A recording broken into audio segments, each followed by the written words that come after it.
আগামীর তোমরা যা সন্তান আসো, আজ এখান থেকে শপথ নিয়ে বাড়ি ফেরো।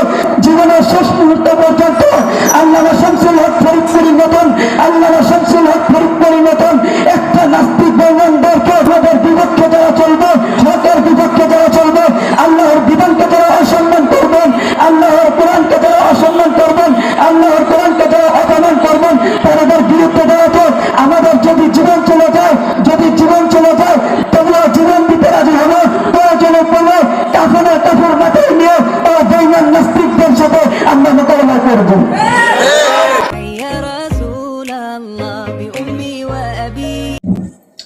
আসসালামু আলাইকুম ওয়া রাহমাতুল্লাহি ওয়া বারাকাতুহু। আলহামদুলিল্লাহ আলহামদুলিল্লাহ ওয়া কাফা ওয়া সালামুন আলা ইবাদিহিল্লাযীনা ইসতাফা।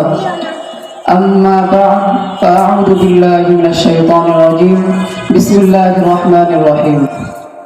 وما أرسلنا من قبلك إلا رجالا نوحي إليهم فاسألوا أهل الذكر إن كنتم لا تعلمون. قال النبي صلى الله عليه وسلم إنما العلماء هم ورثة الأنبياء. صدق الله العلي العظيم وصدق رسوله النبي الكريم. জামিয়া আরাবিয়া কওমি মাদ্রাসা ও এতিমখানার পরীক্ষার ফলাফল প্রকাশ উপলক্ষে ইসলামী ওয়াজ ও মাহফিল। উক্ত মাহফিলে সম্মানিত অতিথিবৃন্দ ও সবুজ বাংলার আমার প্রাণপ্রিয় মুসলমান ভাই ও বোনেরা, সবাইকে আমার অন্তরের স্থল থেকে জানাই শুভেচ্ছা ও মোবারকবাদ। আমি যে হাদিসটি পাঠ করেছি সেই হাদিসটির অর্থ হলো ইন্নামাল উলামাউ ওয়ারাসাতুল আম্বিয়া। এই হাদিসটির অর্থ হলো উলামায়ে কেরাম নবীগণের ওয়ারিস। আমরা সেই উলামায়ে কেরামকে যেন আমরা শ্রদ্ধা করতে পারি, আমরা যেন তাদের মানতে পারি, তাদেরকে যেন মেনে চলতে পারি এবং তাদের অনুসরণ করতে পারি, তেমনি আমাদের তাদেরকে অনুসরণ করা দরকার, তাদেরকে দেখে চলা দরকার, তারা কিভাবে চলে কি করে আমাদের সেভাবে জীবন গঠন করা দরকার। একটা যদি আমি আপনাদেরকে উদাহরণ দেই, আপনার পরিবারে ধরেন একজন অসুস্থ হয়ে পড়েছে, সেই অসুস্থ ব্যক্তির জন্য আপনার ওষুধ কেনার প্রয়োজন। সেই ওষুধটা কেনার জন্য আপনি একজনকে জিজ্ঞাসা করলেন, সেই জিজ্ঞাসা করার ফলে আপনাকে সে বলল এই ওষুধটা কিনলে আপনার সেই পরিবারের অসুস্থ মানুষটি সুস্থ হয়ে উঠবে।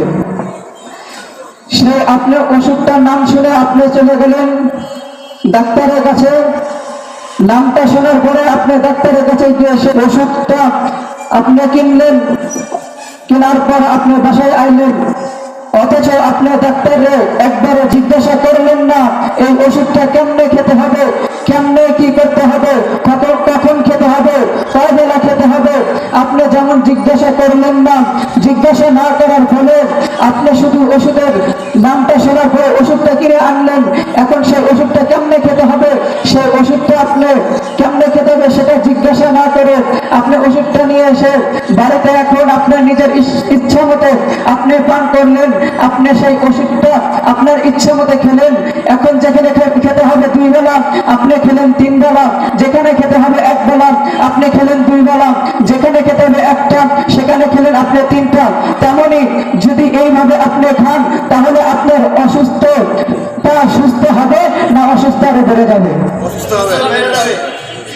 তেমনি যদি আপনার অনিয়মে খাওয়ার ফলে ডাক্তারের জিজ্ঞাসা না করার ফলে আপনার যদি সুস্থতা না হয়, অসুস্থ বেড়ে যায়, তেমনি আপনি যদি নিজেকে মুসলমান দাবি করেন, আপনি যদি মুসলমান দাবি করেন, আপনি যদি উলামায়ে কেরামকে অনুসরণ না করেন, উলামায়ে কেরামের যদি অনুসরণ না করে আপনার নিজের মতন আপনি যদি জীবন গঠন করেন, আপনি যদি জীবন গঠন করেন তাহলে আপনার সেই অসুস্থর মতন হবে, আপনি সুস্থ হবেন না, আপনি অসুস্থ হয়ে আরো পারবেন।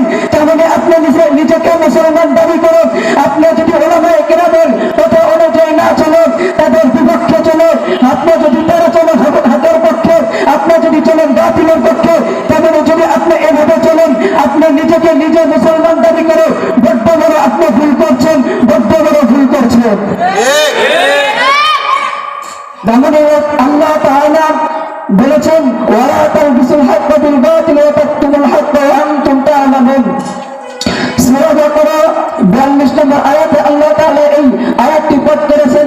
আল্লাহ তাআলা বলেছেন তোমরা হক আর বাতিলকে একসাথে করো না, তোমরা হককে আলাদা করো, কারণ যারা হকের পথে চলে তারা বাতিলদের সাথে কোনো মিলতে পারে না, তারা বাতিলকে কখনো তারা একসঙ্গে করতে পারে না। তাই বলছি আমাদেরকে উলামায়ে কেরাম তো আজকে হকের পক্ষে চলে, আমরা তো বাতিলের পক্ষে চলি, তাই কিভাবে তাদেরকে অনুসরণ করব?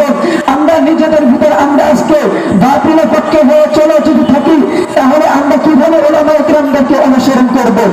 আপনি যদি উলামায়ে কেরামদেরকে অনুসরণ করতে হয় তাহলে আপনার উলামায়ে কেরাম যদি হকের পক্ষে চলতে হয় আপনারা হকের পক্ষে চলতে হবে। আপনার যদি উলামায়ে কেরাম যদি যেভাবে চলবে নবীর যে অনুসরণে চলবে আমাদের সেই অনুসরণে চলতে হবে। আমরা যদি বাতিলের পক্ষে হয়ে চলি, বাতিলের পক্ষে হয়ে যদি চলি তাহলে আমাদের জীবন শেষ হয়ে যাবে, আর বাতিলদের কখনো হকের পক্ষে হবে না। আল্লাহ তাআলা তাদেরকে পছন্দ করেন না। তাই আমরা বলি তোমরা যদি বাতিলের পক্ষে হয়ে লড়াই করার জন্য মাঠে নামতে পারো, আমরা হকের পক্ষ থেকে মাঠে নামতে আমাদের কিসের ভয়? তোমরা যদি বাতিলের পক্ষে হয়ে লড়াই করার জন্য ময়দানে নামতে পারো তাহলে আমরা হকের পক্ষ থেকে শুধু ময়দানে নয়, শুধু ময়দানে নয়, আমরা জীবন দিতে প্রস্তুত আছি। তেমনি আমরা আমাদের এই হকের পক্ষে থাকা উচিত, আমাদের বাতিলের পক্ষে যাওয়া উচিত না। তেমনি বলছি আমরা যদি বাতিলের পক্ষে চলি তাহলে বাতিলের পক্ষে চলার কারণে আমাদের হক একসাথে আমরা আদায় করতে পারবো না। আল্লাহ তাআলার কিছু বিধান আছেন, আল্লাহ তাআলার কিছু আদেশ আছেন, আল্লাহ তাআলার আদেশ এই হকের পক্ষে চলার। আল্লাহ তাআলা আমাদেরকে বলেছেন হকের পক্ষে চলতে, বাতিলদের বিরুদ্ধে থাকতে। তাই আমরা বাতিলদের কখনো একসাথে করবো না। এই বাংলাদেশে আমাদের কিছু উলামায়ে কেরাম কিছু বাতিলের পক্ষে বলার কারণে, কিছু নাস্তিকদের বিপক্ষে বলার কারণে অনেক অত্যাচার করা হয়েছে, তাদের অনেক অত্যাচার করা হয়েছে। কোরআনের কথা বলার কারণে তাদেরকে অসম্মান করা হয়েছে, আজকে উলামায়ে কেরাম আজকে চলে গেছেন, অনেক উলামায়ে কেরাম চলে গেছেন, আল্লামা শাহ আহমদ শফী চলে গেছেন, আল্লামা হাফিজ হুজুর চলে গেছেন।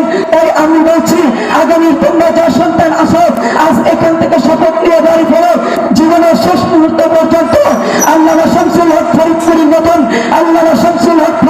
মতন একটা নাস্তিক বেঈমানদেরকে আমাদের বিপক্ষে যারা চলবে, হকের বিপক্ষে যারা চলবে, আল্লাহর বিধানকে যারা অসম্মান করবেন, আল্লাহর কোরআনকে যারা অসম্মান করবেন, আল্লাহর কোরআনকে যারা অপমান করবেন তাদের বিরুদ্ধে দাঁড়াতে আমাদের যদি জীবন চলে যায় তোমরা জীবন দিতে রাজি হবে, প্রয়োজনে পড়লে কাফের মাথায় নিয়ে বেঈমান নাস্তিকদের সাথে আমরা মোকাবেলা করব।